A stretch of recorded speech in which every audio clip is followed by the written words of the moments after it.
What up, cappers, gamblers, punters, hustlers, low baggers? Welcome to the morning bag right here on Pub Sports Radio. Another week begins again. We got the morning bag here popping off at 10 a.m. Of course, Medicate Mondays in an hour and 56 minutes at noon. Thank you guys so much for joining us here. 10 games in Major League Baseball, just one in the WNBA. Justin McKelvey in the house. Luis Arise over 2.5 hits, runs, and RBIs. And Braves Twins over 9 for Stacks plays of the day 1 and 2. Let me get these all copied and pasted. I've only moved on 4 bets on today's MLB card, 1 in WNBA. There's a whole bunch I want to move on. It just things didn't quite correlate to the point where I needed to move on them before getting here. 4 bets I did move on last night. We got Londo in the house. Game 1, Cardinals is his hot Swedish girlfriend play of the day. Londo back in business here. Let's copy and paste Londo's play of the day. We got TJ. His play of the day is Arizona-Boston under 9. Well, that is a bet that I felt I had to move on last night. It is always wonderful to see correlated action with my friend TJ. TJ's flying up here for a massive weekend of glory. Sports Rage 25th anniversary party Friday night. Then the Low Bag Summit of Champions Saturday at Woodbine Racetrack. And then Ty Cats Argos that night. God, it's going to be magic. Spooner in the house. Colin Gregory. Ken Mizrahi in the house. Look at that. I love to hear it. Ken, you crushed NFL. I'd love to hear it. Boston, Arizona, first 3 under 2.5 at plus 105. That was it. So we got action from Twitter. I came so close to betting it. That's moving. That's been moving against us. That was minus 115 last night at Bet365, which was shocking. Minus 105 this morning. The first 3 under. I've got 4 bets, 2 first 3 unders. Yeah, pull up my action here. And one has moved against me. The Miami-Philadelphia first 3 under 2.5 with Junk and Sanchez has moved 10 cents against me. Tat the Cliff in the house. Turnbuckle Tommy. Josh Witt, top set. Beautiful, coming off sweeping the Sunday card. I love to hear that. Morgan Spooner. Great group here. Great group. Thank you guys so much for joining us. Mark Stasowski. Turnbuckle Tommy's got his action in. TV Jones, the Godfather. Markel. Sharpie, Dewan Turrentine, T. Moss. TV Jones says Phillies or Dodgers are losing. No way, both win, and everyone wins their Super Chalk parlay of the day. Man, Bear, Pig. Thank you guys so much for joining us. Let's get to work. We start at 1:40 p.m. Eastern. Game 1 of the double dip. We're going to talk both games of the doubleheader first and foremost. And there was a little bit of conjecture as to who was going to be starting game 1. Let's see if RotoWire is up with their confirmations as well. We have Quinn Matthews confirmed at the books. I expect it to be Chase Petty. Let's see if that is up. It's not. Kent Emanuel. Is it Kent Emanuel to Chase Petty? Or are they ditching Chase Petty? We don't have Chase Petty listed, so we're still waiting on whom will be pitching game 1 here. We do know that young Quinn Matthews, 4th-round pick in the 2023 draft out of Stanford, will be pitching at Great American Ballpark this morning. Let's get right into the conditions at Great American Ballpark for the morning game. We have what we have up here is actually for the late game at 6:40, the second of the double dips. The first game is much more offensive weather than game 2. The first game is plus 15% runs and plus 30% homers. And then 3 and minus 3 for doubles and triples and singles. So it's quite a bit more offensive in this first game here. Let's roll. Very, very quickly. I'm so sorry to hear that, Robert Cherry. Man, okay. We are praying for you and your family. You're on your way to the hospital with your mom that she has fallen. I am so sorry to hear that. I will give you a shout out here after the show, and our thoughts are with you. I'm so sorry that you have to deal with that, Robert, my friend. I've got our thoughts are with you and your mom. And man, okay, we're thinking of you, my friend. But be there for her, and we'll just take it one step at a time, one day at a time there. Sorry to hear that, man. Some things are more important than baseball, but we here are capping baseball. Game one of this double dip at Great American Ballpark. Quinn Matthews, fourth round pick, as I was saying, in 2023 draft out of Stanford. We saw his major league debut back on Saturday, August 1st, 16 days ago, and it was really good. They lost to the Blue Jays in Toronto, but he pitched well. 2 earned runs over 5 innings, 3 Ks, 3 walks. At AAA Memphis, he's been excellent. He started 21 games down there, and he has had a 3.27 ERA, 1.23 WHIP. His K to walk ratio isn't quite where he wants it to be, 120 Ks, 61 walks, but it's impressive all around. You know, he's an impressive young pitcher. Chase Petty is very difficult for me to understand, really. He's had completely different statistical profiles in AAA Louisville than he does up in the show. And I don't know if it's going to be Chase Petty pitching here. So, but if it is, first round pick, 26th overall in the 2021 draft out of high school.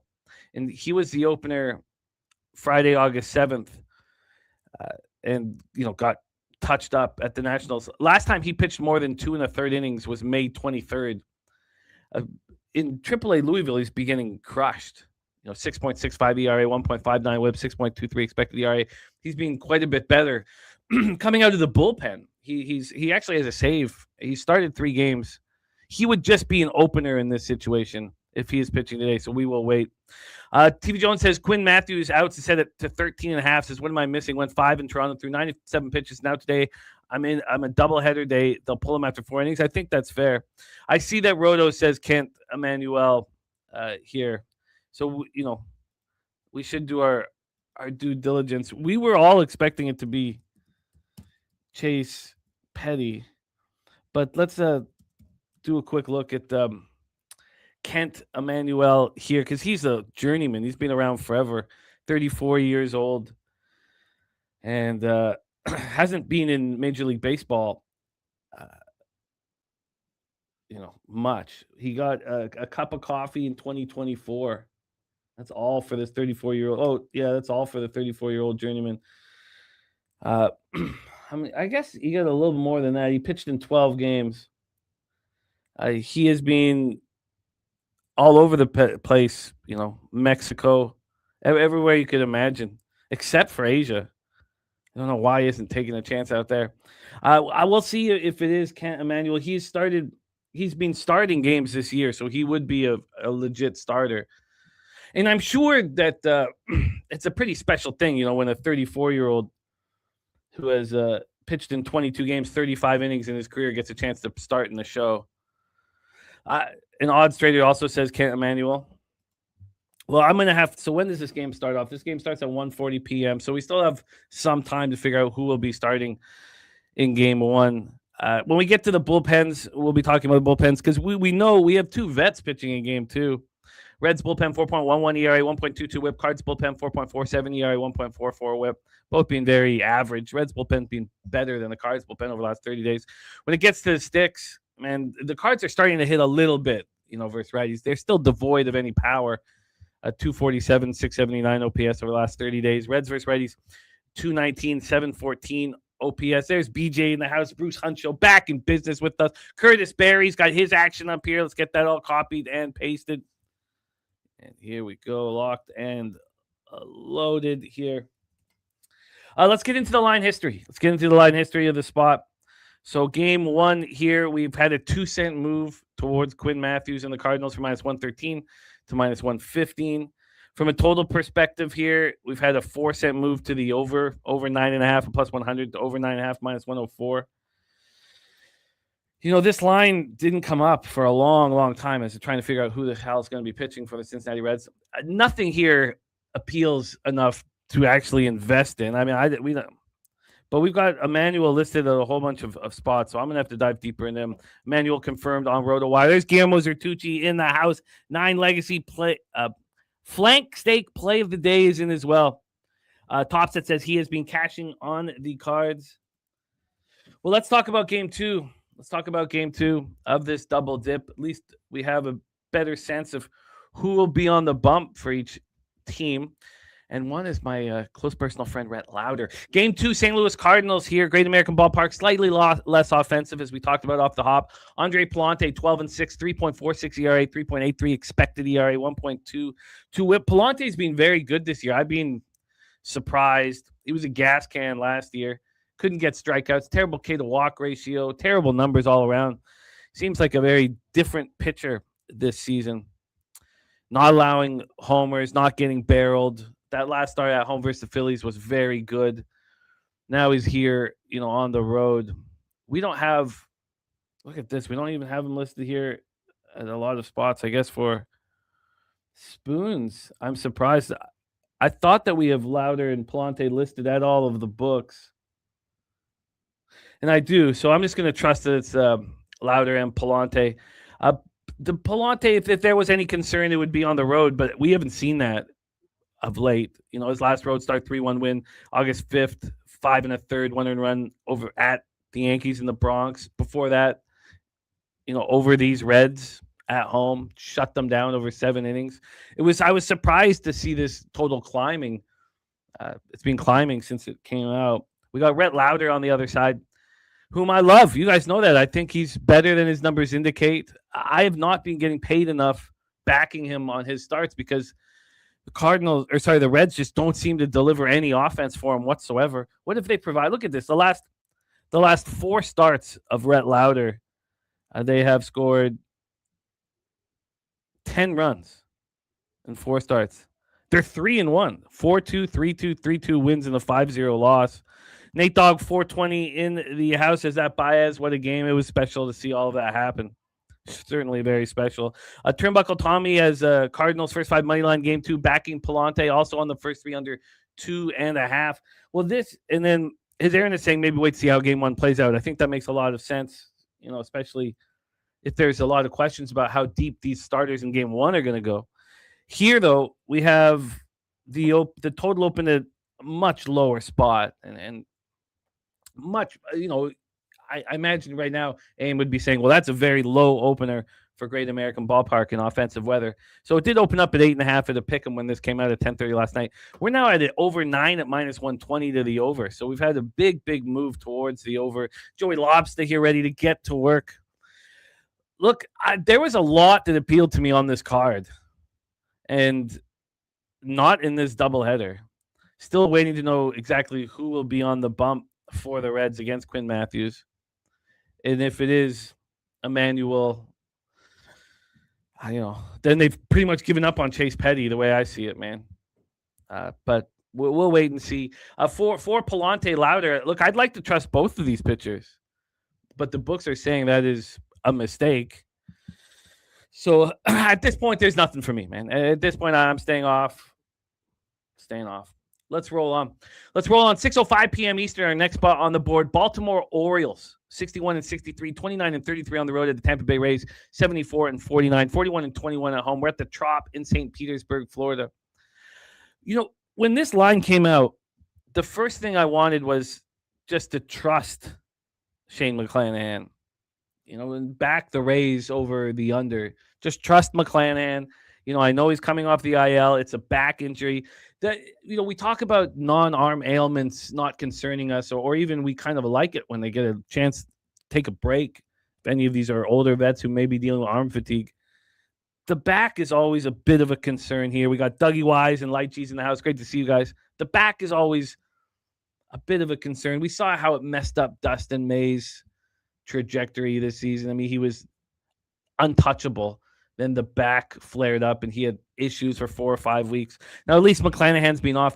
I find it really easy to trust McClanahan, but I think that obviously it's just rose-colored glasses the way I see him. Going up against Brandon Young. Brandon Young's been great this year. 3.33 ERA, 1.32 whip, 4.17 expected ERA. The issue with him is I just thought he was getting tired. The amount of innings that he's throwing this year, 113 2/3 at the major league level. He threw some in the AAA. And I was wrong when I thought that he was dealing. It was those last the 2 starts before this last one. He shoved in this last start, 5-2 win at the Twins. He looked excellent. He'd allowed 7 earned runs over his previous 10 innings, and I just thought, 3 home runs, struck out 9, walked 4. I was like, is he dealing with any kind of arm fatigue? And I was wrong. He cost me. A turnbuckle Tommy is on the first 3 under 2.5. Says it won a full game is 7.5 to the over. When the game with the opens with a total of 10 to the over. Also have the first 3 under 2.5. It's suspect. It says Detroit Pittsburgh first 3 under 2.5, the same price. Yeah, I was interested in it. But I was more interested in backing the Rays, and that didn't help here. As Tommy's saying, we have a 7.5 now on the total. So this first three only being under 2.5 minus 125, I think is somewhat suspect. So he's comparing it here to this Pittsburgh Valdez Majinski total, but that's a full run above. That's an 8.5 minus 125. To the under. I don't know if that works well enough for me for a comparison. I mean, it's the lowest total on the board by a lot. So I don't know why this wouldn't, like, if we look at Junk and Sanchez first 3 under, it's the same price unless it's moved. It's the same price. That's an 8.5 juice to the under. I'd say that's like almost a 0.75 run difference. It just doesn't. The market doesn't make me more comfortable here. So let's go over it here. Let's touch on Shane McClanahan a little bit more though. He went on the IL after his start on July 30th. He only made it through 33 innings of that start, and he had 1 rehab start. It was just 3 innings. He only threw 30 pitches, but he was perfect in them. I find it very easy to be sold on McClanahan all the time, even coming off an IL stint with a back injury. Royals bullpen is being so professional. 3.16 ERA, 1.00 whip. Orioles bullpen 3.88 ERA, 1.34 whip. When it comes to the sticks, the Orioles are hitting lefties, and the Rays are hitting righties. Rays against righties, 278, 790 OPS. Last 30 days, Orioles versus lefties, 254, 793 OPS. So let's get into the line history here for this spot. As I said, there's been a legit move to the under. Now, there wasn't one last night. This line came out at 3:49 p.m. 3:49 p.m. yesterday, and it just sat there at the 8 with minus 120 to the under. It didn't move until 7:18 this morning. Now, it has legitimately moved now. At 7:18 this morning, it moved to a 7.5 plus 100 to the under, and then there was a 5-cent move to the under 7.5. So there's been legitimate movement. Mark Sasowski says Young last start was the highest pitch count this year at 104 pitches. And then Sharpie said, Sharpie, thank you for the kind words. I think the same thing about your show and everything that you do, because you attack pitchers at such a special way that it benefits everybody who caps with you. B-Hawk says Rays smash spot. Orioles are looking ahead to the Yankees. There's definitely some truth to that, but God, the Rays are the team to beat in the division. We have so many teams, sitting there trying to get into this wild card spot. So many bad baseball teams with a chance to get into this wild card spot. It just this just all doesn't work for me. Like, I want this to. Now we had the Sale fought under. That was an 8 on Friday, and I was like, why is this an 8? Why is why? And of course, fought shoved again. And there was 1 run scored over the first 5 innings or so. I don't know why that total was so high. I got talked off of a winner. This could easily be the same situation. But we have 7.5s. Now, I know this is 7.5 slightly juiced to the over, but we have 7.5s in this scenario with either minus 155 or minus 160. Remember the Chase Burns Alcantara under. That was on Friday. I believe it was on Friday, and that total was an 8 juice to the over, and yet the first 3 under 2.5 was minus 160, and of course that flew under, and I should have bet it. We had a great day on Friday. Look, I left a lot of money on the table. We still went 10-5 in MLB. I'm not going to sit here and complain, but we certainly left money on the table. Here we started to get a very slight move to McClanahan from minus 155 to minus 158. So I'm like, okay, we're getting a move to McClanahan slightly. So when I go to Pinnacle, I should see a big price difference for McClanahan if there's an advantage that I perceive that there is. So we have a minus 158 on the Rays money line. And then I go to first 5, and it's minus 153. And it's been sitting at minus 153 since this line came out of Pinnacle. It just, so that makes the Orioles plus 145 full game and first five plus 133. There's a 12-cent price difference to back Young first five. And clearly to me, that is all based upon the fact that McClanahan's coming off of a back injury, and there's just a little bit of suspicion when someone's coming in off of a back injury. TJ says Rays played 9 games against weak teams on the road coming into this series. I downgrade all of their offense. A top set Rays, first 5 plus a half is also appealing with the first 5 over. You mean first 5 minus? Must be first 5 minus a half. I imagine, right? Because they're big favorites. So I'm uncomfortable. And I want to back McClanahan every chance I can get. But look, I'm sitting here with, 1,300 bets under my belt in the season. It's not like I'm holding off volume-wise. I mean, if I have some discomfort, just let it go. Just let it go. I don't want to let it go. I want to back McClanahan. I want to back McClanahan every time he steps on any rubber, ever, always. But I just don't see it making sense here. I don't quite understand the line. It's just, especially in the controlled atmosphere, all of that. So I'm off of the spot. We'll see if that changes. I'll keep an eye on it, but I'm not going to try and force something in here right now. So before we move into the next spot, my guy K-Jack says, where'd you get that shirt, Jimmy? This was a gift from none other than the great Jeff Slaughter. As soon as I rolled into Pubapalooza 5, threw this shirt on me, and we started gambling. Shout out to Jeff Slaughter. All right. Spooner says McClanahan props are low because he's on a pitch count.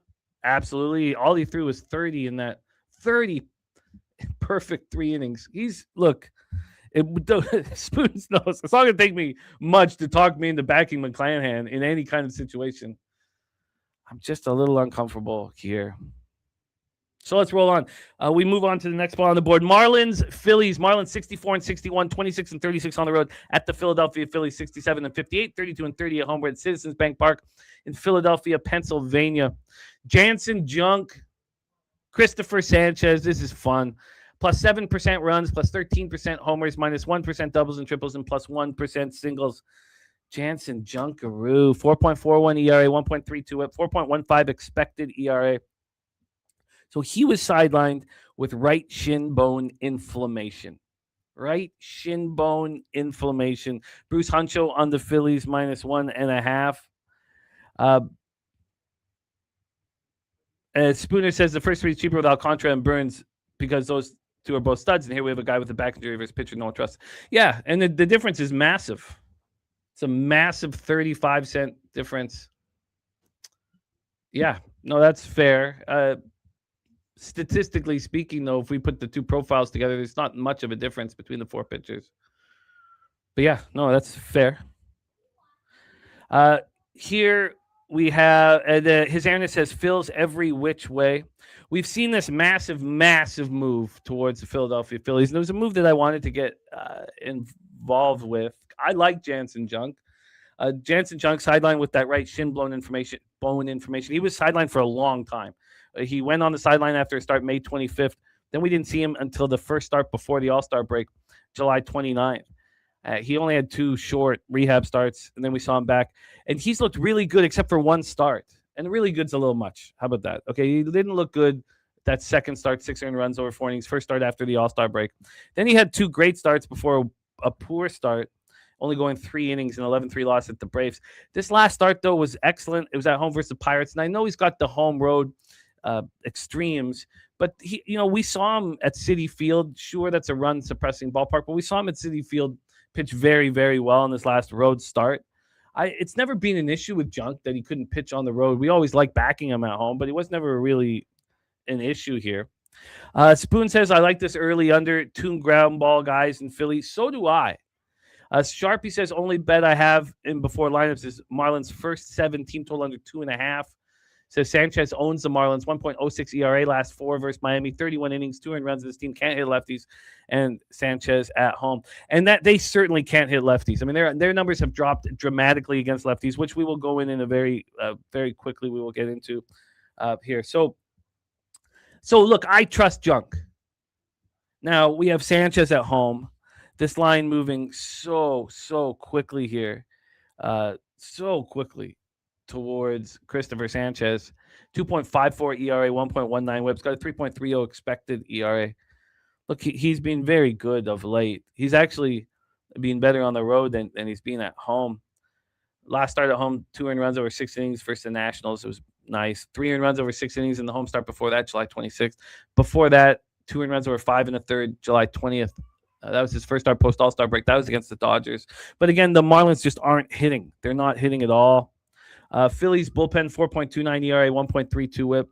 Marlins bullpen, 4.76 ERA, 1.42 WHIP. Marlins bullpen has been struggling down the stretch here. And then when it comes to the sticks, look, this Marlins team cannot hit lefties right now. They're sitting here with a 228 batting average, a 621 OPS the last 30 days versus lefties.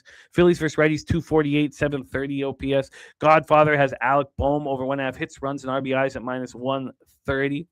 Says 0.335 WOBA versus fastball that Junk throws 36% of the time. Turnbuckle Tommy liking the Phillies team total over 4.5. Well, let's get right into the line history here. Line history, we have the huge, massive move towards the Phillies. Minus 175 to minus 246. I mean, just monstrous move. From a total perspective here, we've had a 5-cent move to the under. That's just happened. I guess we had a 3-cent move this morning at 6. 2 more cents after that. I didn't realize that it moved slightly to the under. I like that. Justin McKelvey also with the Phillies on the run line in his pocket. Top set says he can get Philly money line and first 5 team total under 3.5 and plus 125. Turnbuckle Tommy says Junk versus lefties with a 1.69 WHIP, 302 average against and a 355 WOBA. So let's take a look at how many we're going to see in the lineup. We know there's very well-known lefty bats in this lineup. Schwarber, Harper, Arise, Stott, Marsh, and then Crawford turning that lineup over. So I moved on the first 3 under. But the idea that, look, I've thought a little bit about, can you get 9 outs from Jansen Junk? Is there any appeal with this line moving so drastically towards the Phillies to get in on the Marlins? And I decided that there really wasn't. Phillies are minus 250 full game. First 5 minus 251. So the Marlins are plus 224 full game. First 5 plus 209.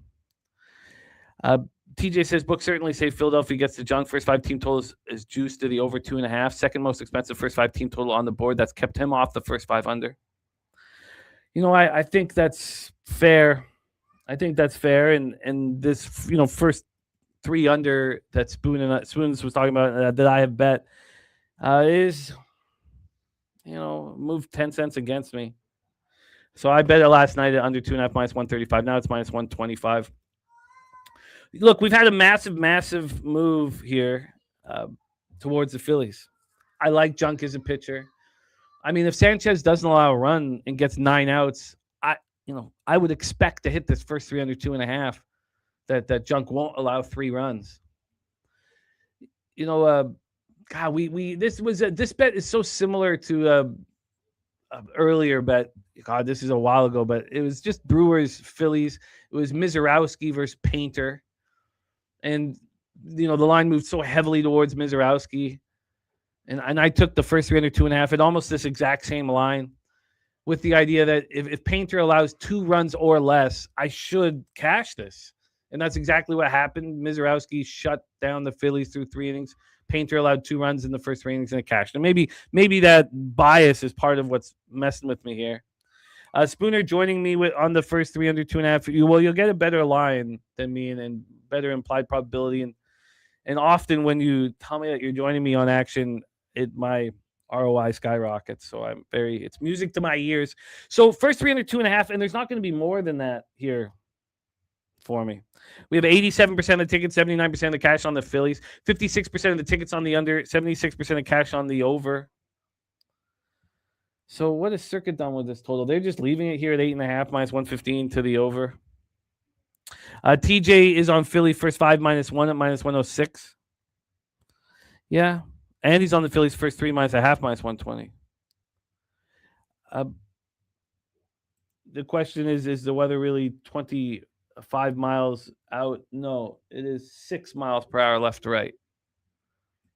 6 miles per hour left to right, as you can see there. All right, there we go. I don't know. The first 5 minus ones actually have been okay for me this year. They're otherwise fine. It's a sweaty bet. First 5 minus 1 right now, minus 115 a penny. I'm going to leave it here at just with what I have. The first 3 under 2.5. And just deem that the Phillies are too expensive. But I am going to copy and paste TJ's thoughts on this game. And I will take a look at. I wouldn't move on the first 3 minus a half, but I get it. I guess I'm just a little higher than others, and the market certainly doesn't agree with me. Sharpie says the under is live as Junk's earned runs are at 2.5. The issue is when you see a 3.5. It's an easy bet to take the other side to record the win.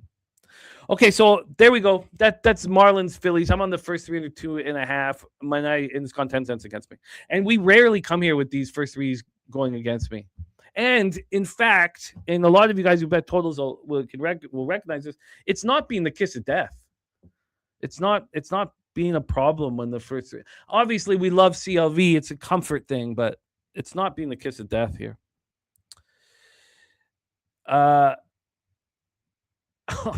Okay, sorry. I'll heed that advice, Spooner. Let's roll on. Next spot on the board here, 7 p.m. Eastern. Detroit Tigers 60-64, 28-33 on the road at the Pittsburgh Pirates 61-65, 32-31 at home. We're at PNC Park, Pittsburgh, Pennsylvania, plus 4% runs, minus 6% homers, plus 10% doubles and triples, and plus 3% singles. We have Framber Valdez on the hill going up against Carmen Mlodzinski. All of this threw me for a loop. I think the respect that Mlodzinski was getting in the marketplace kind of threw me for a loop. I'm certainly biased watching pitch. I don't like how the Pirates have handled him at all this year. And he's not stretched out. He doesn't seem to have any confidence. Sharpie says we do have some rain in here potentially. Let's just take a look at that here and see if that will play a part here in the score casting. So let's get the Pittsburgh weather here. And we have thunderstorms. They start at 1 p.m. They're supposed to be gone by game time here. But you never know how that. So we have thunderstorms from 1 to 7, and then we have a start here at 7. So we'll see. There's Billy Friedrich in the house. Great to see you, Billy. Turnbuckle Tommy liking the over 8 here. Let's start with Framber Valdez, 4.26 ERA, 1.39 WHIPs, got a 4.40 expected ERA.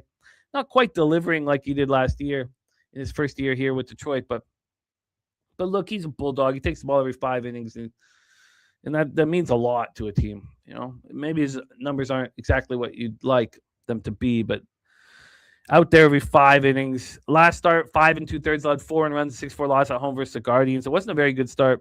He doesn't seem to be able to string together the strong starts very easily because he had 2 really strong starts August 1st and August 6th.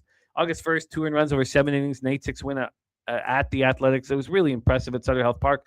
Followed it up with a beautiful start at the Mariners, and it was like the expectation, Framber is going to be, stretch drive Framber now.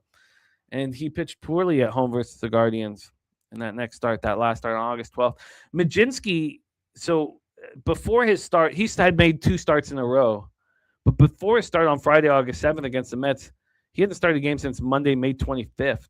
And he hasn't gone more than 3 innings since June 10th. So simply, he's just not stretched out. The August 7th start, he went 3 innings, allowed 5 earned runs at home versus the Mets. August 12th, he didn't look any better. 4 runs over 2 1/3 at the Marlins. Great to see you. Geo Bed says happy medicated Monday as well. Prime Virginia is also on the over in this spot. So let's talk about these bullpens here because I don't trust what I've seen from Mlodzinski. He's got good stuff, but he's just not in any kind of rhythm whatsoever. The Pirates bullpen, 3.46 ERA, 1.34 WHIP. Tigers bullpen, 3.23 ERA, 1.22 WHIP. Both bullpens pitching at a very high level. Pirates bullpen is dealing with some issues here. Worked over heavy bullpen. As you can see, five guys went yesterday. Now they have nobody on back-to-backs, which should help, but certainly tired group here. Spooner is on the Tigers. Sharpie says metric-wise, this is Valdez's worst zone contact and chase contact of his career. Yet the Pirates' projected lineup favors Valdez, as only 2 batters are elite at both. When it comes to the sticks, there's a massive difference here. The Tigers are hitting righties hard. The Pirates are doing nothing against left-hand pitching over the last while. Over the last 30 days, Pirates are hitting .223 with a .635 OPS versus lefties. I mean, it's abysmal. Tigers are hitting hard. Last 30 days, they're hitting .287 with an .830 OPS versus righties. It's a big, big difference.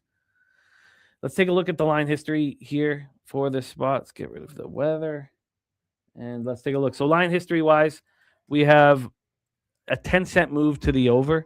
It opened up over 8, minus 105. Now it's an over 8 at minus 115. We get to the money line here.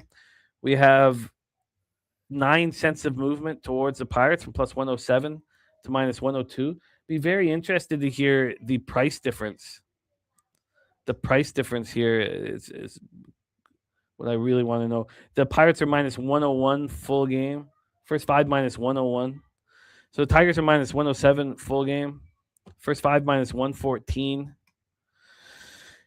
Sharpie says Pirates versus left-handed pitching goes as far back as left-handed versus Colorado. Says got to be good to the bankroll. They're just not hitting at all. Tigers team total over 3.5 is what Topset is looking for. Turnbuckle Tommy says Pirates last 7 games, batting .261 with a .402 slug, .715 OPS, 98 weighted runs created. So we'll take a look at the cash flow. Cash flow here for this Pirates Tigers spot. You have 58% of the tickets on the Tigers and 93% of the cash. It's a lot of money on them. 59% of the tickets, 87% cash on the over. That's a lot of money on the Tigers. That's a lot of money on the over for very little line movement. The Pirates have gone from plus 104 to minus 101. This total, there's been a 5-cent move to the over with 91% of the cash. There's not a lot that appeals to me here and a lot of question marks. And I would like to back Framber. I would like to back the Tigers. I think Spooner has every right to feel like that he's got edges here. The fact that the books just aren't corroborating it is a real discomfort. And it makes me not want to press the button. So at this point, there's no movement, no action for me in Tigers, Pirates. We had a great week last week. We're moving in the right direction. We're seeing things clearly. I feel like I'm being a little extra cautious maybe to start this new week after such a strong week last week, but I don't see much that appeals to me. Let's talk Diamondbacks, Boston Red Sox. Diamondbacks, Boston Red Sox. So we got the show started hearing that TJ's play today is the under 9 in this one.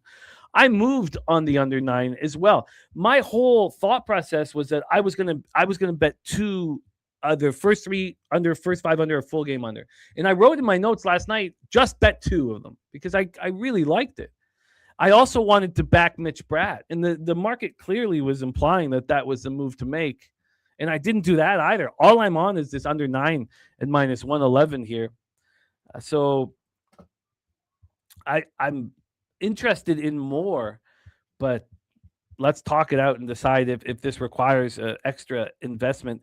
Pig milk play of the day is in as well. Pig milk play of the day is in as well. Let's go up to, we got Stacks plays of the day 1 and 2. Londo, Swedish Hot Girlfriend play of the day. All the plays of the day coming in.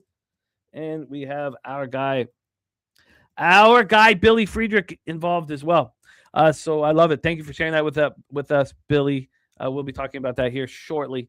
But right now, let's stay focused on this game and whether or not more investments are required. Fenway Park in Boston, Massachusetts, 0% runs, minus 15% homers, plus 12% doubles and triples, and plus 5% singles. Zane letting us know that there is rain in the forecast here over at Fenway. Let's get into the issues will we be dealing with weather-wise in Boston. So we have light rain in the forecast. When does it start? It starts at 4 p.m. and then it comes back at 10 p.m. But shouldn't be an issue really at first. I don't know how big of an issue it will be. The precipitation with the light rain at 4 p.m. is 20%. And then we have, just cloudy and nothing at 7. And then we're right back at 10 with 35% precipitation. I think we should be okay. But I hear you, Zane. You have every right to not want weather to play a role or play a factor in this game. So let's talk about Mitch Bratt. You guys know what I think of Mitch Bratt. I think he's the best Canadian pitcher. I think he'll be the best Canadian pitcher over the next 5 years. Newmarket, Ontario kid, a 5th round pick in the 2021 draft. He was spectacular at Reno, very difficult conditions. And he got touched up here, and he wasn't going deep in the games when he first started. And there was a lot of question marks whether he could handle this. Well, his last 2 starts have been excellent. The problem is these last 2 starts have come at home. He turned his turning point in the season was that start in Cleveland. So he allowed 1 earned run over 5 innings in Cleveland. I understand why there would be trepidation saying, well, this kid has not shown that he can pitch on the road. But I thought he gave us that.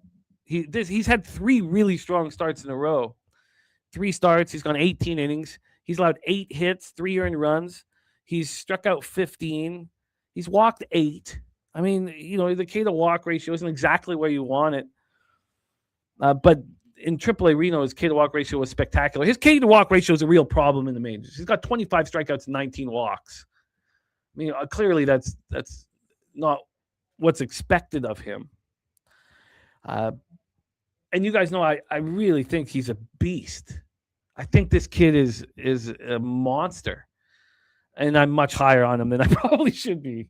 Even calling him a monster, I'm like, tone that shit down then. But I really, I think one of the reasons why is because I didn't believe in Jonah Tong at all. These kids, these 2 guys grew up playing against each other. They're from the same neighborhood. And I was like, Jonah Tong does not look confident on the mound. We know that Jonah Tong has, some plus pitches and he's got a lot of them, but he just doesn't seem to put them together. And this kid is just a monster on the mound. And it helps, you want these kids who pitch in the Pacific Coast League. They're better prepared for Major League Baseball because they've been pitching in such offensive conditions. So you guys know what I feel here about Mitch Bratt. TJ says, when was the last monster who pitched out, maxed out 91.5?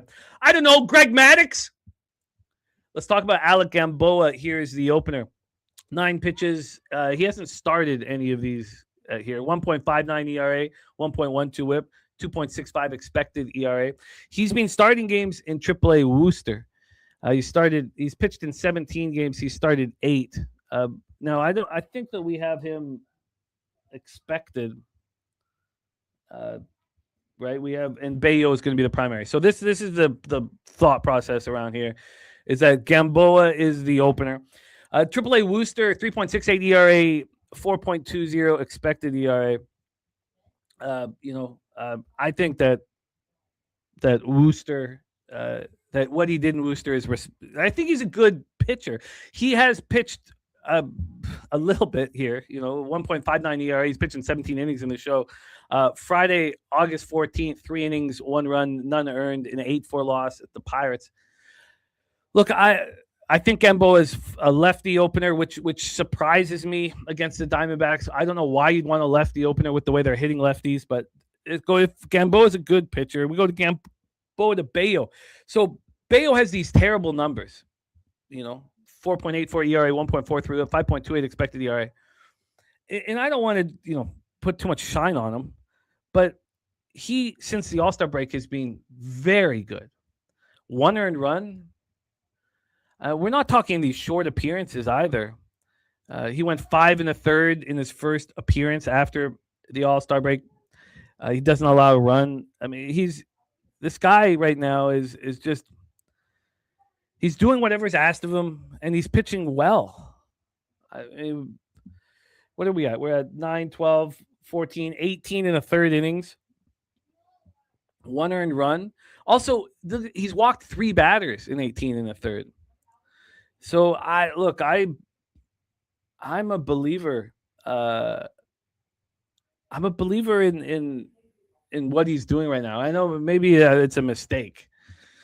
But let's get into the bullpens. The Diamondbacks bullpen 4.28 ERA, 1.33 WHIP, not to be trusted. Red Sox bullpen 2.30 ERA, 0.99 WHIP. And then when it comes to the sticks, both teams are hitting, especially the Diamondbacks. Red Sox versus lefties 243, 744 OPS. Diamondbacks versus lefties 300, 862 OPS. And versus righties, because that'll be Bayo right after, 257, 774 OPS. His Ernest says when Bayo's on, he is on. I could also get in trouble. I'm trying my best, Joey Lobster. You know, trying my best out there. represent Massachusetts, man. I'm just doing my best, man. You know, what do you want me to call it? Worcester? Look like an ass clown? Trying my best, Joey, my man. Trying my best. So I would like to have more invested. Let's take a look at the line history here. We have a real legit move towards Arizona from plus 142 to plus 129. You know, it's a legit move, 13 cents a movement. We get to the total here. This total is a 9 minus 120 to the under. It's been sitting there at 9 minus 120 to the under for, a long time. It moved. It was sitting here since 9:46 p.m. last night.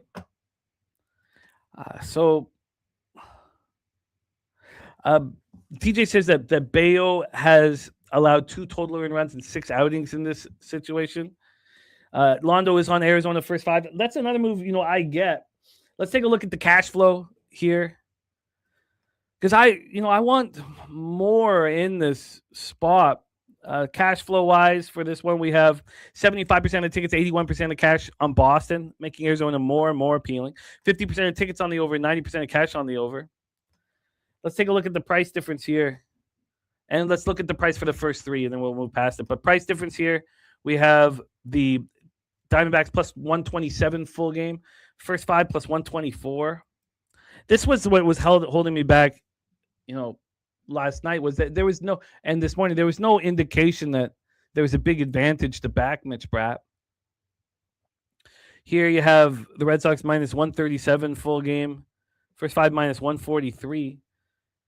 So, that just kind of kept me on the sidelines. Let's just see what the first 3 cost was. So this had moved. This was last night. It was first 300, 2.5 minus 115. So I was surprised how expensive it was.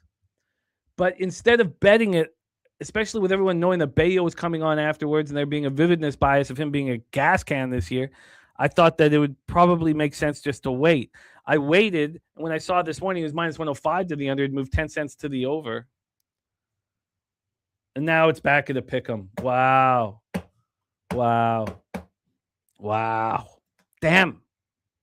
Damn, I should have bet this. Damn.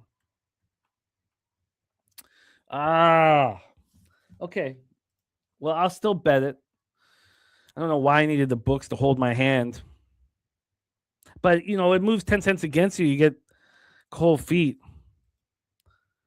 And then Diamondbacks first 5 plus a half. Book it, Dano. Okay, I'm adding the first 300, 2.5. And then I'm adding the first 5 plus a half on Arizona. It said, sorry, Joey. I asked, since you've been doing first 5 unders lately, but 0-4. I know it's only 4 bets, but asking for advice. My ROI climbed. We'll answer this question before we move on to the next spot, Joey. But my ROI moved really nicely when I moved off of first 5s and into first 3 unders. I know that the first inning is the inning that most runs are scored in a Major League Baseball game, but it just seemed to work. It's the second time through the lineup that, and sometimes in the 5th inning, obviously, if your starter's still in, you'll get the top of the lineup. Sometimes the 3rd time, and then you get crushed. I guess it's important to track if the books seem concerned. I mean, we've studied 365 for so long on first 3s that we know that they place them at like a completely fair position to open up, and then the sharps move them. When we see 30, 40 cent moves that we've been getting ahead of. So I think that, you look for suspicious spots in first threes. And, we talked about, now, look, I don't know if they could still easily cash, but the Brandon Young McClanahan, the price for that first three was suspicious compared to the full game. So I think a good thing for you to start doing is start just comparing game to game to game to game first threes. And then you'll start getting a feel for which times the books are really concerned. I mean, the Burns Alcantara 8 that was juiced to the over was minus 160 to the first 3 under 2.5. I mean, you could see that the books were very, very concerned, and I shouldn't have just sat on the sidelines and thought that was too expensive. Remember how offensive those conditions were? They were extremely offensive in Cincinnati. So, but we'll keep working on it here. I'd say keep working on the first threes. His analyst says all about matchups, and that is also crucial. I'm adding the first 3 under 2.5, and I'm adding the first 5 plus a half. But the first 3 2.5 is for sure. I'm going to study this first 5 plus a half a little bit longer. I'm going to add the first 3 under 2.5 for sure. All right, let's roll on to our next spot on the board here. I've doubled up on this, and it has this line. I'm very scared to look at right now. It hadn't moved at all when I looked at this morning, but I'm nervous about it. I've doubled down on this Walker Buehler, Nolan McLean start. I'm here on the first 3 under and the full game under. Justin McKelvey's just moved on the Pirates over 8 here, over 8. And Turnbuckle, Tommy, beautiful stuff. Keep an eye on. We have a bunch of us. Spooner's been crushing the first 3 unders. Of course, Topset, Elio, Turnbuckle, Tommy. So yeah, we'll keep working together on them. Let's talk about Citi Field. Minus 12% runs, minus 6% homers, minus 24% doubles and triples, and minus 5% singles. We have Walker Buehler, 4.88 ERA, 1.43 whips, got a 4.35 expected ERA. And there was a thought that he was dealing with some arm fatigue before the All-Star break, and we weren't sure if that was fixed after the All-Star break. All we can say is that there has been, he's had 2 nice starts in a row. The first one was at Arizona. I mean, he only made it through 4 innings, so I mean, how nice is it? But 4 innings, 1 earned run, walked 1 batter, struck out 3, but did allow 6 hits. The next start was really impressive. It was at home versus the Brewers. Padres just seemed to have the Brewers' number in that series, and the market was so indicative of that. With the public being on the Brewers and the line constantly moving to the Padres, we made a lot of money in that series back in the Padres. I did lose a chunk of it back against the Dodgers. 6 innings, 3 hits, 1 earned run, struck out 5, walked 2, and 11 to win at home versus the Brewers. So I like him. I like him in run suppressing weather. I also like him in big environments. Walker Buehler has stepped up in his most important games and his most important situations. And, it's going to be packed at Citi Field tonight. Padres right in the thick of things, playing their best baseball of the year. I think he's going to pitch well. Going up against Nolan McLean, 3.42 ERA, 1.13 whip. He's got 3.61 expected ERA. That last start at the Braves was a thing of beauty. Allowed the 1 hit. It was a solo shot over 6 innings. It's a really, really impressive start. Now, I know when we see his graphics, you immediately think, well, this guy's splits are not very good. This guy's splits are, look at what he's doing at home. I still find it hard to not prefer him at home. And if we look at the last 2 home starts, they were excellent. If you look at his last 3 starts at home, they were excellent. Last 3 starts, all have been quality at home. If the first start before the All-Star break didn't allow a run over 6 innings versus the Red Sox, 2 earned runs over 6 innings at home versus the Dodgers, 2 earned runs over 6 1/3 at home versus the Marlins. I want him at home, but I guess I just want to back Nolan McLean pretty much everywhere. I really believe in him. We get to the bullpens. These are 2 strong bullpens. Mets bullpen, 2.56 ERA, 1.18 whip. Padres bullpen, 3.40 ERA, 1.17 whip. Both fresh, both ready to go. When it comes to the sticks, look, the Padres are raking. They're hitting 283 with an 836 OPS. It's a concern here. Shout out to Matty Ice in the house. Taint. And then Mets versus righties, 244, 727 OPS. That's not a concern. This was the, and it surprised me. As you guys, well, when you build the data for your worksheets or however you find your edges. When I build I was very surprised that this was my double down, but it was.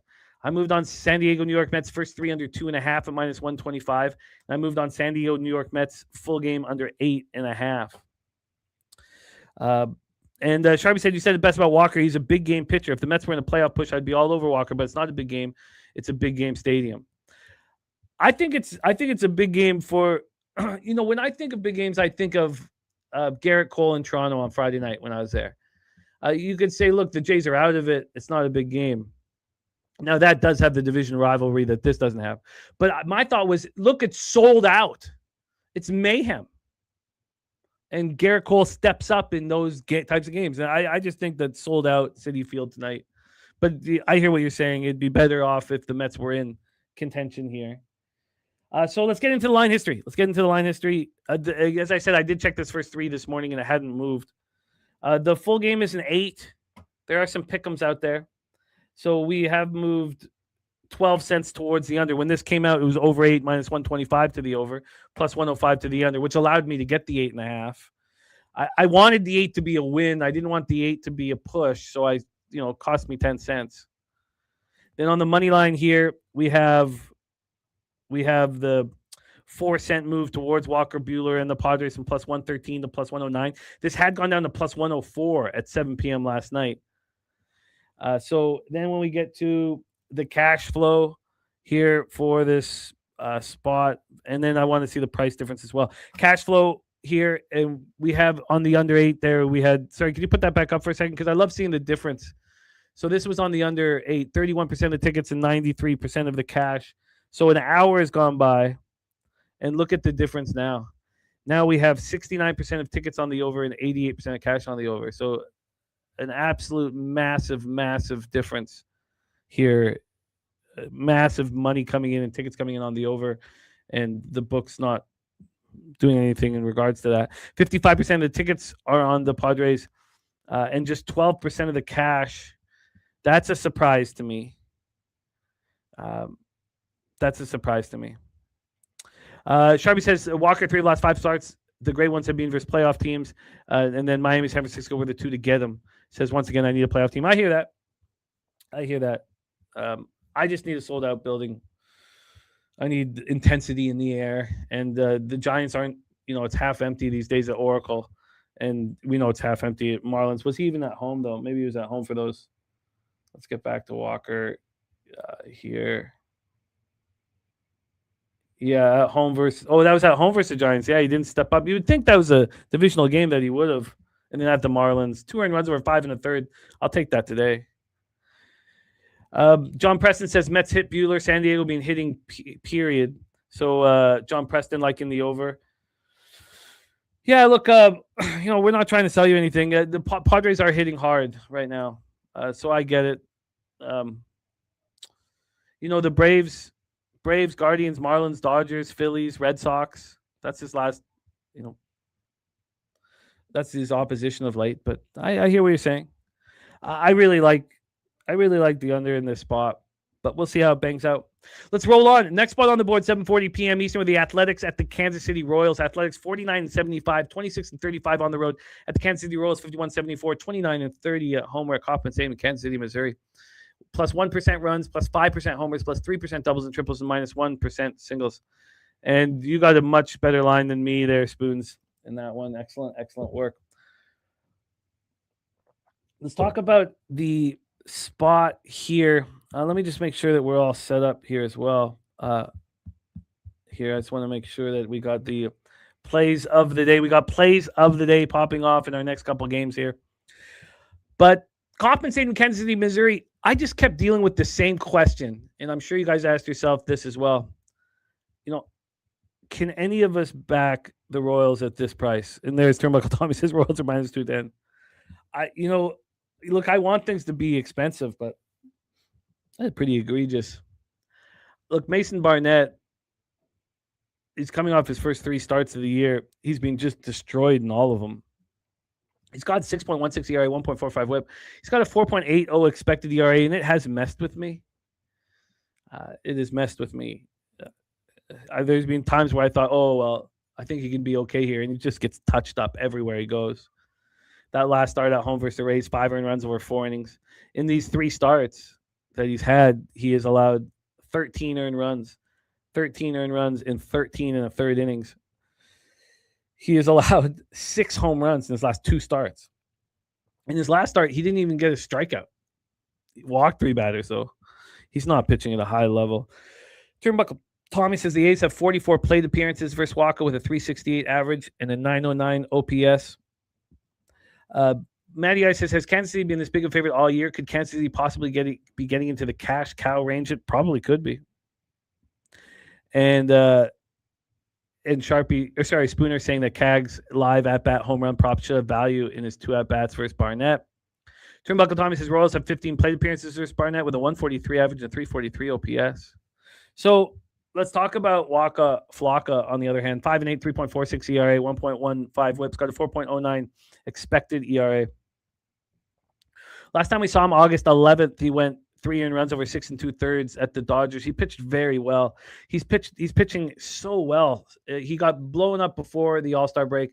Got to pitch in the All-Star game. Feel like an All-Star. Something he's earned, richly deserved. And then he's been lights out in all of these starts. The only start that wasn't a quality start was because he only went 5 2/3 in a 4-3 loss over the Twins. He only allowed 1 earned run and 3 hits in that one. And TJ saying no cash cow lines moving against KC. Okay, look at that. Okay, that has changed. Let me check. Okay, we'll get into that in 1 second. Bullpen wise, Royals bullpen 5.05 ERA, 1.50 whip. A problem. It's only not a problem when it goes up against the A's bullpen, which is just horrific. Now the A's bullpen's had 5 good games, so their last 30-day statistical profile 7.82 ERA, 1.78 whip. So, and then when it comes to the sticks, Royals versus righties, 235, 685 OPS. The A's versus righties, 248, 728 OPS. So neither team is hitting right now. Look, all we're trying to find are advantages, right? We're trying to find advantages. And then once we have the advantage, we look at the risk reward. What is this advantage perceived in the marketplace? And it's really difficult here. And wow, TJ's right. I didn't realize this because I saw this move at Pinnacle from minus 180 to minus 189. But right when the show started, it moved back to minus 185. And then, 14 minutes ago, moved back to minus 177. So obviously, there are believers, gamblers that are saying this is ridiculous. This total was an 8.5 minus 120 to the over. Now it's a 9, slightly juiced to the under. Mark's house says, do you find it odd that this total has not moved to 9.5? Seems like with these bullpens and Barnett that this total should have moved with the money line. Well, let's take a look at the cash flow here and see what the legal books are doing with this one. We have 75% of the tickets on the Royals, just 54% of cash. 57% of the tickets are on the under, and 93% of the cash is on the over. Wow. This has moved 5 cents to the over at circa. Yeah, I'm with you guys. Let's see what Pinnacle has the price difference here. The Royals here are minus 179 full game. First 5 minus 176. So the Royals the A's are plus 164 full game. First 5 plus 151. I'm just going to be on the sidelines here. I would like to find I love Michael Wacha. I think he's a great pitcher, consistent, countable. He's at home here. But just at what price? And when the books are saying, and I guess you would think, the first 5 price doesn't have to be too different than the full game because of the suspect Athletics bullpen, but you're also dealing with the suspect Royals bullpen. It's just too expensive. So I'm off of this one. I'm going to have some interest in keeping an eye on the total here, but I don't think I want to get involved there. Let's roll on. Let's roll on to our next spot on the board. Braves, Twins. Braves, Twinkies, and we arrive at Stacks play of the day number 2. The over 9. The over 9 for our guy, Justin McKelvey. Stacks play of the day number 2. Braves, Twins, over 9. Stacks.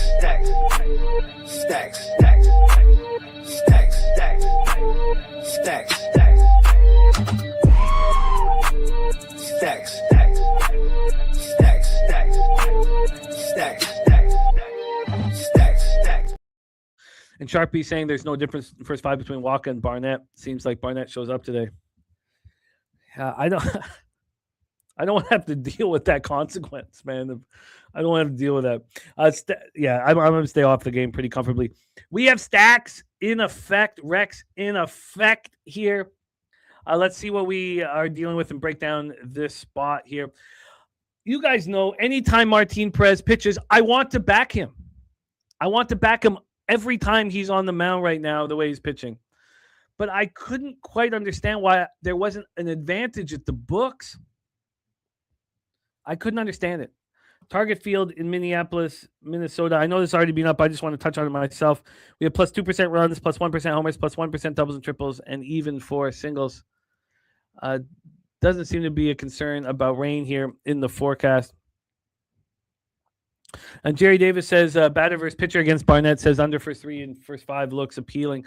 Yes, and that's what Turnbuckle Tommy was sort of, intimating with what, how Barnett had pretty good numbers, small sample size. I'll leave that note here. I'll copy and paste your thoughts and take another look because it was a fun game to cap. But okay, so let's roll here. Martin Perez, 8-6, 2.96 ERA, 1.15 WHIP. Got a 4.28 expected ERA. He went on the shelf with that left forearm contusion before the All-Star break. They bring him out after the All-Star break, and he's been so good. I mean, just making us money every time he goes out there. He's gone out. So one start was shortened because of rain. 5 starts he's gone out there. 4 of them, he's not allowed to run.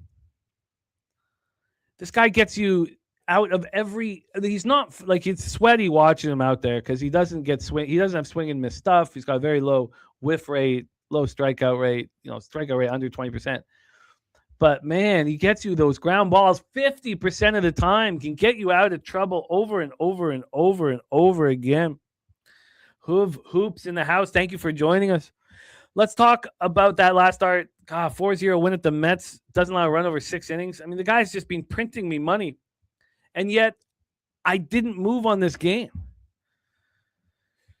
And I want to so badly, but I'm not just going to force my action in.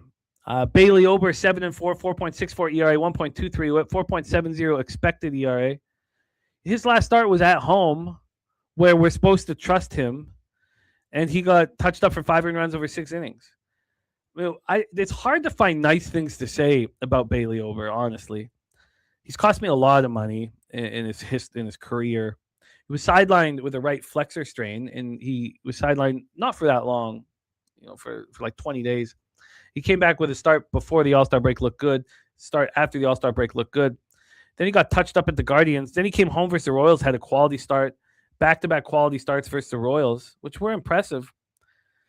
And then he gets lit up at home versus the Braves. Now he's got consecutive home starts here.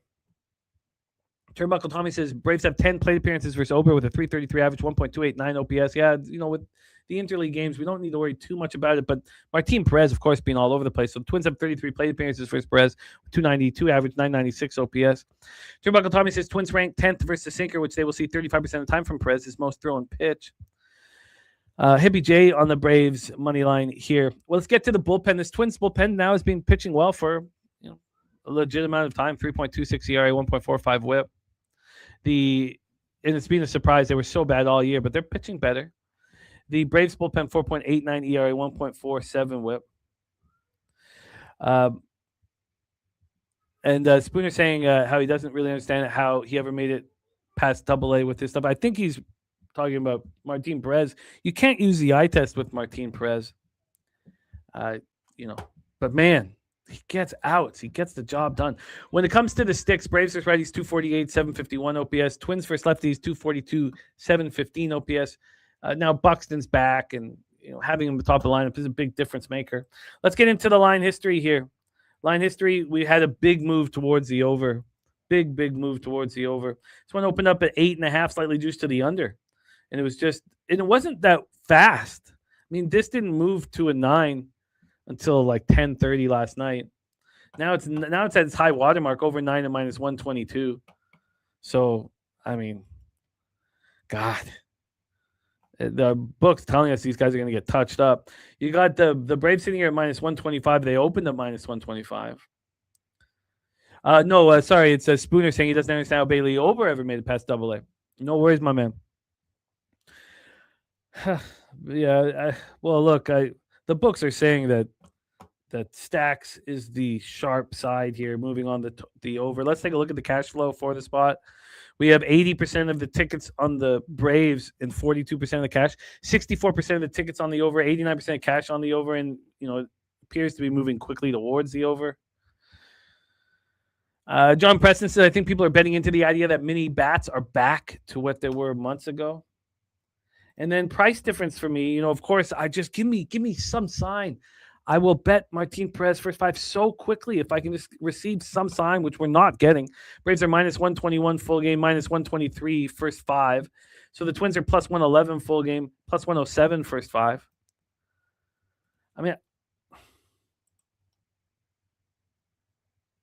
look, I mean, there's just no reason for me to put. They're saying that there's a ton of volatility in this game. I want to say that it's Buxton who's the problem. God, just please let me in. I want to bet Martin Perez over Bailey Ober, but just not getting a sign to be able to do it. So, there was a bunch of pitchers I thought for sure I'd be backing on this card, but I can't. Let's roll on. We just talked taint play of the day. We go from taint right to pig milk play of the day. Pig milk play of the day is the White Sox Cubs over 8.5 at plus 105 plus money on the over 8.5 for the pig milk play of the day.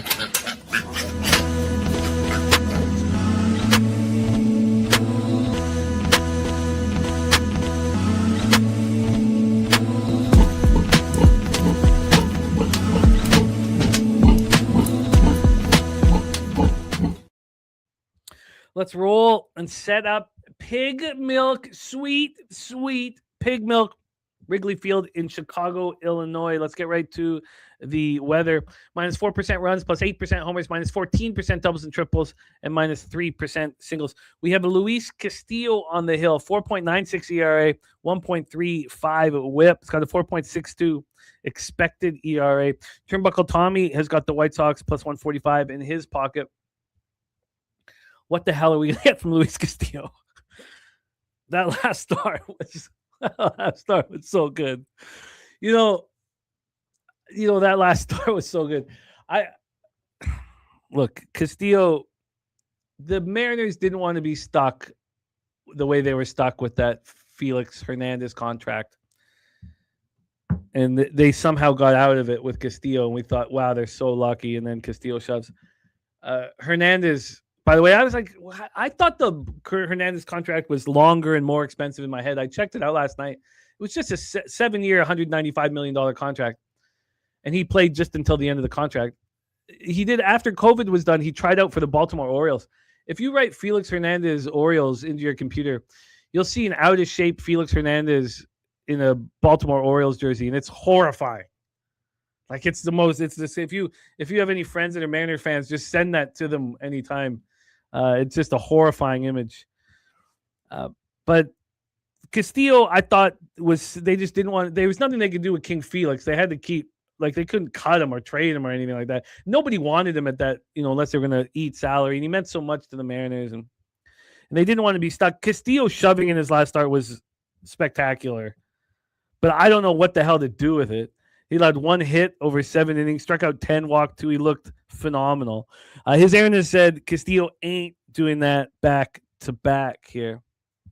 Let's get into. So, look, he had allowed 10 earned runs in his last 2 starts. He allowed 17 earned runs in his last 4 starts. And then he delivered here. Spooner says this series means so much more to the White Sox than the Cubs. Cubs are 5 games back in the division, 5 games up on the wild card. They need to conserve the healthy pitchers that they have here. And Turnbuckle Tommy says Imanaga only has 2 starts versus the White Sox with a 9.82 ERA, 2.59 whip, 463 average against 7.84 FIP, and a 0.068 WOBA. We have Wine Time Sports in the house. What up, Wine Time, my man? Let's talk about Shota Imanaga here. 8 and 9, 3.74 ERA, 1.10 whips. Got a 3.81 expected ERA. Last time we saw Shota was August 11th. He didn't look very good. 4 2/3, 4 runs, the 8-6 win at the Nationals. He didn't look very good. It did allow us to get in live on the Cubs, but other than that, we made money in the bet, but he did not help. He looked excellent in his last start at home versus the Dodgers. He's not had these splits where we have to, even though I've got a vividness bias that I only want him at home, he doesn't really, the statistical profile doesn't, back that up. He was pitching so well before this last start. He had gone 7 straight starts without allowing more than 2 earned runs, and 5 of those starts he allowed 1 or 0. So it was strange to see him get hit up like that. Let's get to the bullpens. Cubs bullpen 2.88 ERA, 1.14 whip, pitching very well. White Sox bullpen 3.62 ERA, 1.23 whip. And then when it comes to the sticks, White Sox versus lefties 254, 765 OPS. Cubbies versus righties with very similar numbers, 256, 759 OPS. Robert Franklin, he's earned it, man. He's earned it. It's a very nice life I'm sure he's living right now. So let's get into the line history here. We've had a 4-cent move towards Luis Castillo from plus 149 to plus 145. Very slight. When we get into the total here for this spot, we have an 8 at a pick'em. There's been no movement. When we get to the line history, or the cash flow, I should say, here we have 73% of the tickets and 88% of cash on the Cubs. 56% of tickets on the under and 65% cash on the under. So we've seen... let's see, compare and contrast 73. Oh, no, it's pretty similar to what it was an hour ago. No big changes here. I'll take a look at the Pinnacle price difference, but I'm hesitant to make a move on this. I mean, I wish I look, it's a game I love to watch. We have the Cubbies at minus 158 full game. First 5 minus 158. So the White Sox plus 145 full game. First 5 plus 137. The White Sox are hitting lefties again. Do you mind, Swiggy, putting up the White Sox versus lefties trajectory one more time?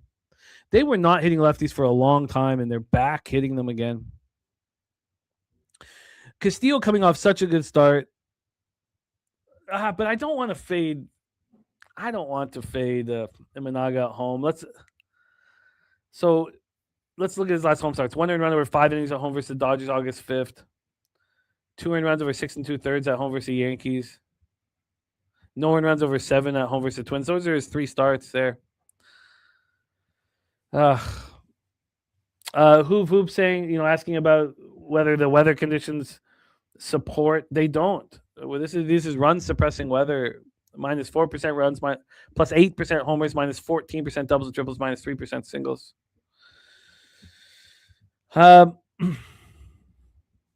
I guess I hate saying this, but I'm just going to sit here on the shelf. I have some interest in the White Sox first 5 plus a half, but I think I'd be forcing the action here.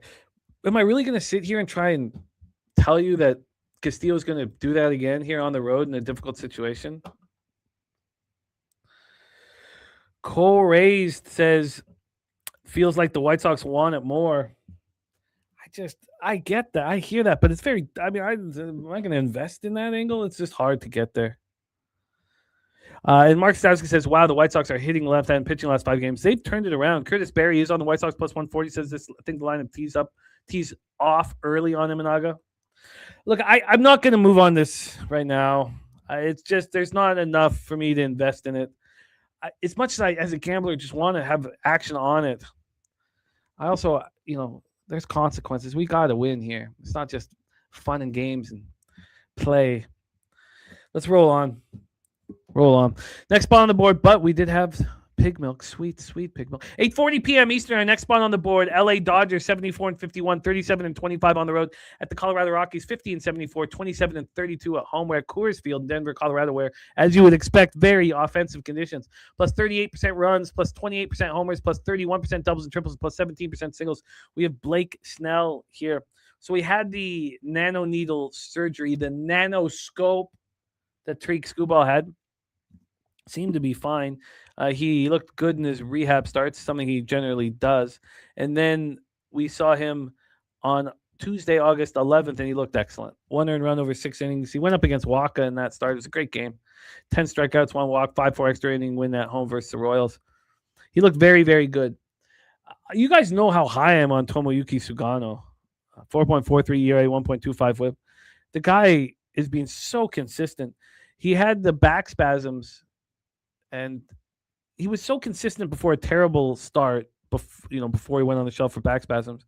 He came out, and again, he's just been so consistent. Doesn't matter if he's in the thin air Colorado.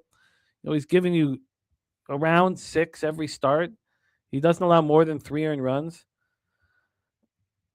I just like him a lot. Last 14 starts, he hasn't allowed more than 3 earned runs. Woo.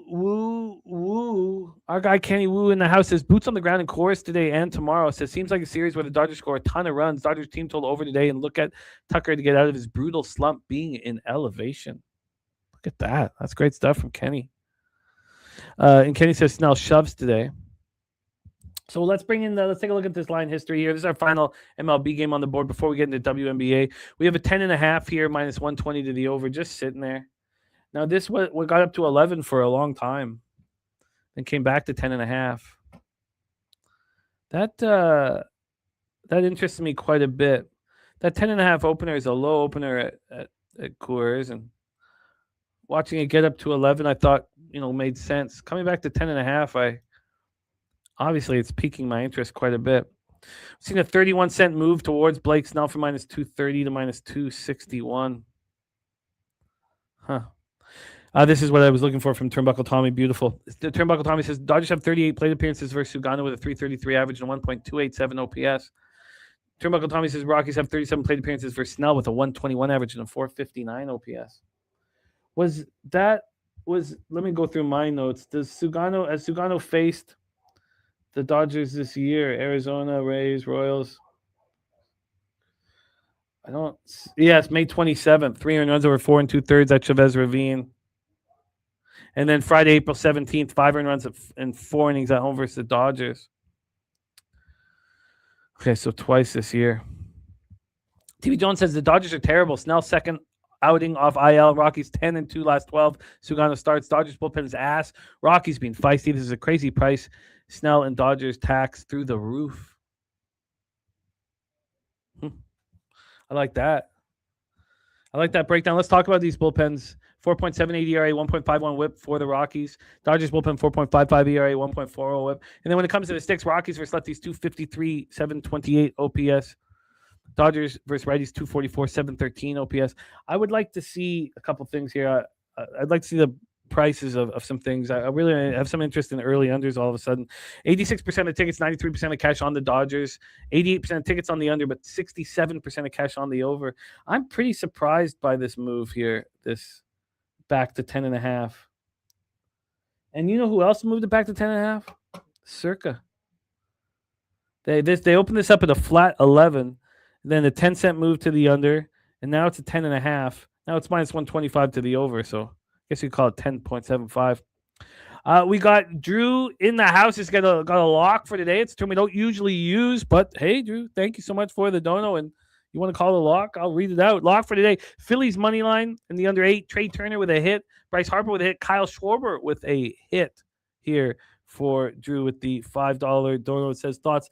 Yes, Drew, thank you so much for the dono. I've copied and pasted your action, and we'll do a second once over on that Phillies game here. And thank you for looking out and supporting Pub Sports Radio and delivering this, Sanchez. So I am on the first 3 under 2.5 in that one, and that line's moved slightly against me. But we'll take a once over there. And Drew, thank you for sharing your action here. Phillies money line under 8. Okay, good. You're on the under 8. Okay, perfect. Okay, good. Sorry. And then Trey Turner hit, Harper hit, Schwarber hit. Hey, it sounds good to me, man. Gonna get a nice price. We got top sets action here as well. So just before we finish off the Rockies game here, let me just copy and paste everybody's action here. I'd like to look at what Penny is doing here. First 5 in full game. And then I'd like to look at the price at the first 300 and take a guess. I haven't looked at it. This wasn't really a plan here. So the difference in price for first 5 in full game for Dodgers Rockies, we have the Rockies at plus 231. And look at that. First 5 plus 190. Wow, that's a massive, massive difference, isn't it? 41-cent difference.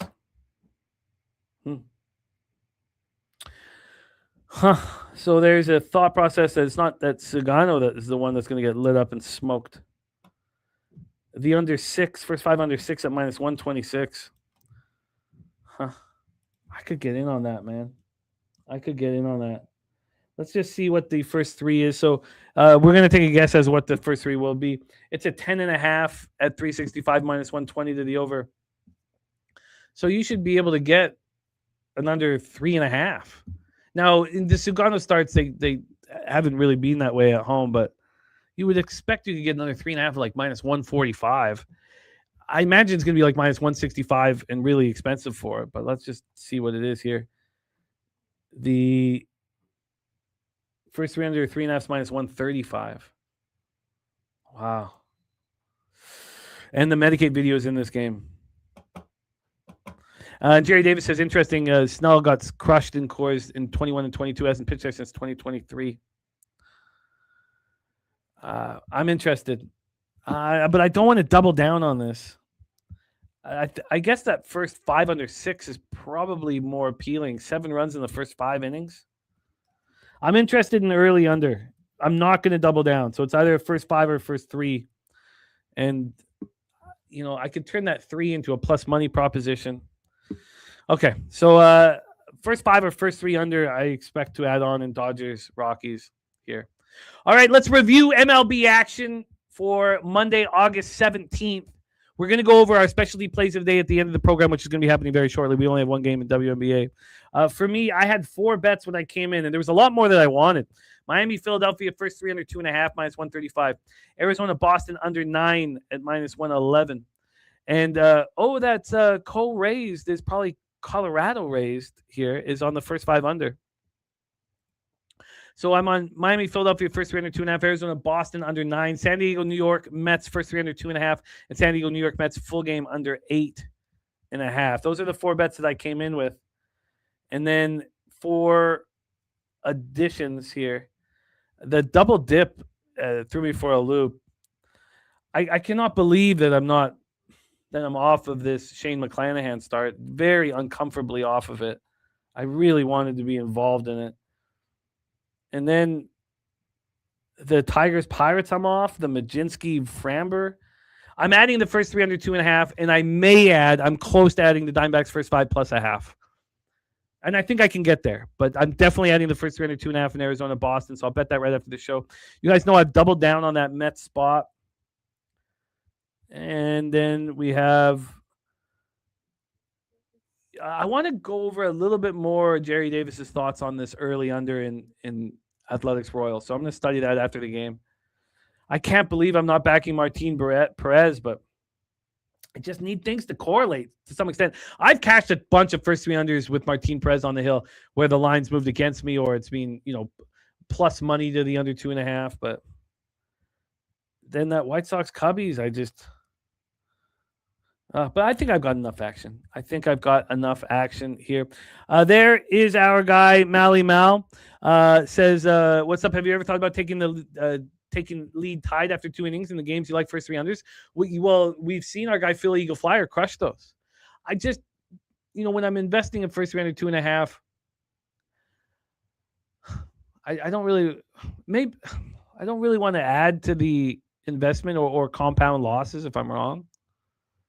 I see how it works for Philly Eagle Flyer. We all do, especially in our Discord. Godfather, I'm not on the White Sox. I can't get to that level of just expecting Luis Castillo to do it again.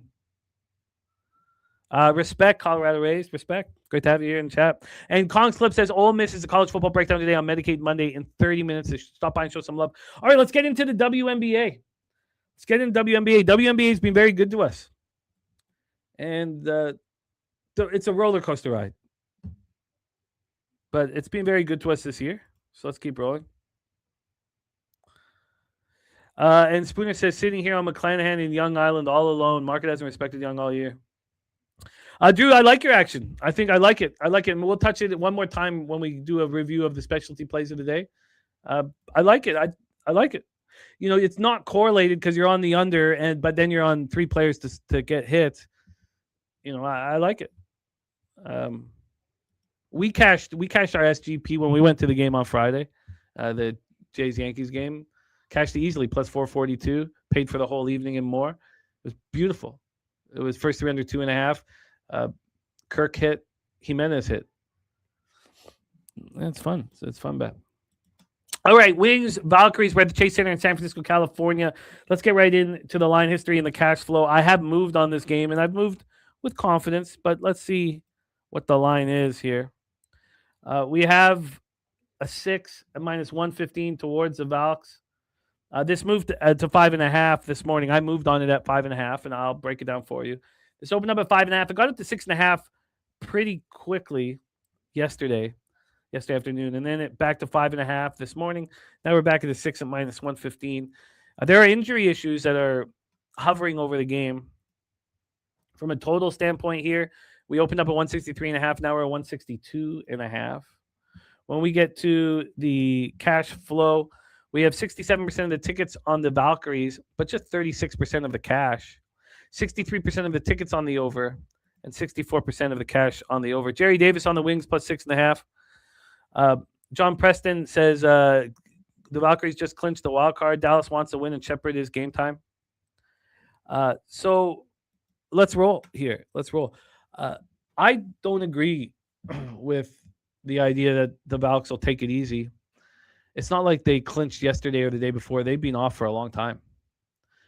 I also think that, yes, Shepard is expected to be back for the Dallas Wings, and that helps enormously. We've been fading the Wings and being rewarded. But with Fudd out of the lineup, it takes so much away from the Wings' dominance, over a 40 minutes of basketball at the guard position. They don't dominate anymore, especially when Becker sits. It hurts them massively. So the Valkyries just aren't going to... And I also believe that there is a vividness bias with Dallas Wings backers.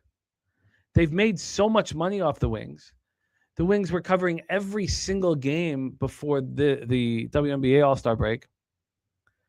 That people see. So these two teams played, on the 7th of August?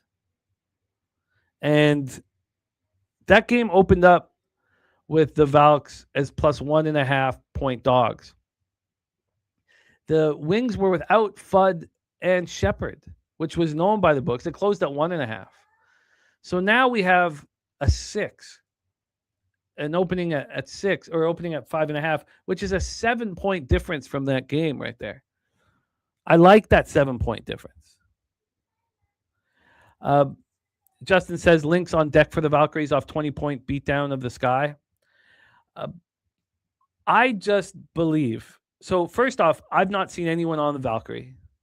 I've only seen everybody on the Wings. Every single person. Not one person I've seen on Golden State except for me. And I believe that there is a bias in play with the Wings, that they're just not as good. Yes. Oh, no, there was no taint play today here. Sorry, Rich, my man. And so AODs with. So, look, I'll break this down a little bit more here. Justin McKelvey says Wings haven't been covering at all. No, you're right. They have not. But there is a vividness bias of the Wings because they covered 9 straight before the All-Star break. They went 8-1. That only loss was that 99-98 overtime loss. So I believe that there still is a bias in play, personally, and that it's not recency, that it's vividness. But you don't have to agree. It's all good. So here we go. The Wings are slipping at the wrong time. They're playing without their first overall pick, Fudd. This will be the 5th straight game that she misses. This will be the second. So Jessica Shepard's missed 2 straight games. She'll be back. She'll be making a return tonight with the ankle injury. She says she's not 100%, but the team needs her. They come in off a 98-87 loss at Indiana on Friday. This is the final game of short 2-game road trip. Then they come back for a 6-game, long homestand. Valkyries coming off their 5th straight win, 91-71 at home over the Sky on Wednesday. And Salwan missed that game with a sore knee. It's unclear if she'll be back today. But this is a team that's been resting since Wednesday at home practicing. And they don't take these teams lightly. You know, we know how packed it is at the Chase Center in all of these games. So they went into Dallas and smoked them by 18 on Friday, August 7th. And, you know, there's been a 7-point swing in the spread. So, look, I just like the spot. All I saw was all just wings action. And I don't think that this team will have an issue here. It says the Valkyries is the vividness bias. Okay, yeah, no, that's all good. I see it different, but I'm excited about the game. So I'm on the Valks here. I got the -5.5. I got the -5.5 here at. Did I have to pay anything for it? Sorry, let me just check. Oh, -111, 5.5 -111, and I think it's a great opportunity because if the Wings can't dominate the guard play, and if Jessica Shepard's not playing at 100%, then the Wings will just keep losing, and that's what I expect to happen here. But it's all good, and I can understand the other side of the fence here. But again, are you surprised? Like, have you seen anyone on Golden State, Justin? Has anybody? I know that AOD is joining me now, but I haven't. I've just seen wings. And now we have a couple 6.5s on the board at the legal book, so we'll see where it bangs out. So that is our show for today. Thank you guys so much for running with us. Stacks play today number 1. Luis Arise over 2.5 hits, runs, and RBIs at +148. Stacks play today number 2. Braves Twins over 9. Londo, my hot Swedish girlfriend play today. Cardinals game 1 -115. TJ's play today. Arizona Boston under 9. Spooner is on Boston Arizona first 3 under 2.5 at +105. Then we have Curtis Berry on the Orioles +143. Diamondbacks +130. Braves -125. White Sox +140. Wings +5.5. 9 Legacy flank stake play today is the Marlins money line, and the Pig Milk play today is White Sox Cubs over 8.5 at +105. Okay, cool. So Justin, you have seen it. Okay, I have not seen one until John Preston and AOD came in. It's going to be fun. It's going to be a fun game. So we have Justin on the other side and others, and only one game on the WNBA slate. We got great games in MLB. Good luck to everybody's action. Have fun at Medicaid Monday. I'll be filming my Medicaid Monday video right now. Coming off a loss last week at Medicaid Monday was very disappointing. There was like 4 spots I was choosing between. The others the others all cash and mine loses. But 12-4 my last 16. I'm going to get a victory here. Curtis Berry, thank you. Sweaty Butcher, Robert Cherry, we're thinking of you, man. Thinking of you, man. So sending love your way. Thinking of you and your mom. Please keep us updated. I'll stay in touch. Jerry Davis, Johnny Preston, AOD, Turnbuckle Tommy, great stuff today. The Sweaty Butcher, Colorado Rays, Prime Virginia, Josh Witt, Londo, Wretch, Philly Eagle Flyer. There he is right there. Says post a few plays in the Discord. Later says not a fun day on site. I feel you, but let's get that cash. Morgan Spooner, all of you guys, Kongs, Clips, Mally, Mal, Noel, T-Moss. Thank you guys. Shout out to Swiggy on the 1s and 2s. And here we go. Another week of action. I can't wait, man. The roller coaster is about to take off. Let's get this shmoney, man. Leche! Hey, los bookmakers. Milk that shit. Milk it. It's easier to sleep in the black. When you're losing your ass and feeling so, you know what to do. Tune in to Pub Sports Radio. Easier to sleep in the black. It's easier to sleep in the black. It's a roller coaster ride, you're gonna catch a bad beat. No problem, keep your head up and just bet the spreadsheet. It's easier to sleep in the black. It's easier to sleep in the black. All thanks to Jeff Slaughter, these shows have our backs. POD's always rolling, especially the stats. Easier to sleep in the black. It's easier to sleep in the black. We got Jimmy, Jose, Debbie and the fam. Dutch wine time, Spooner and OG Wham. So hit the like button, don't say that you can't. If you know what's best, just put your money on tape.